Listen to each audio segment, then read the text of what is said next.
আমি যখনই কিছু করতে যাই মনে হয় চারপাশে হাজারটা চোখ। প্রতিটি পদক্ষেপে কানে ভেসে আসে অস্পষ্ট গুঞ্জন। লোক কি বলবে? এই ভয়টা কি আপনাকেও গ্রাস করছে? যেন আপনি হাঁটছেন বালির মধ্যে, যতই চেষ্টা করুন পিছিয়ে যাচ্ছেন। আমরা ছোট থেকেই শিখেছি লোকজন কি ভাববে সেটা ভেবেই কাজ করতে হবে। নিজের ইচ্ছা, স্বপ্ন, চিন্তা সবকিছু যেন থেমে যায় এই একটাই ভয় পেয়ে। মার্কাস অরেলিয়াস বলেছিলেন, তুমি অন্যের মতামত থেকে কখনোই মুক্ত হবে না যতক্ষণ না তুমি নিজের মতামতকে গুরুত্ব দাও। কিন্তু আমরা কি করি?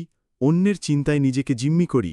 ২৪০০ বছর আগে সক্রেটিস বলেছিলেন, অন্য মানুষের মতামত আপনার আত্মার ওপর শাসন চালালে আপনি কখনোই মুক্ত হতে পারবেন না।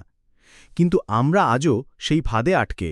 আমি বুঝতে পারলাম, মানুষ কি বলবে সেটা ভাবতে ভাবতে আমি নিজেকে ভুলে গেছি। আমি নিজের জীবনের চালক হতে চেয়েছিলাম, অথচ হাল ধরে রেখেছিলাম অন্যদের হাতে। আজ আমি সিদ্ধান্ত নিয়েছি, এবার আমি নিজের মতো করে বাঁচব। মানুষ কি বলবে সেটা ভেবে আমি আর থামব না, কারণ সময় একবারই আসে, আর যদি এখনই না দাঁড়াই তাহলে সারা জীবন থেমে থাকব। ভয় নয়, সাহসী হোক আমার পরিচয়। তোমারও হবে, তুমি শুধু একটা জিনিস মনে রেখো, তোমার জীবন তোমার নিয়মে। লোকজন কি বলবে সেটা তাদের সমস্যা, তোমার নয়।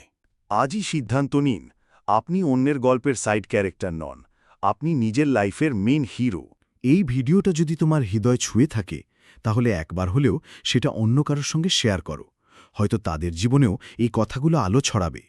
কমেন্ট করে জানাও তোমার জীবনেও এমন কিছু ঘটে কিনা। আর অবশ্যই সাবস্ক্রাইব করো আমাদের চ্যানেল, কারণ আমরা এখানে এসেছি তোমার ভেতরের আলোটা জাগিয়ে তুলতে। এবার জেগে ওঠো, এবার বদলাও, তোমার সময় এখনই।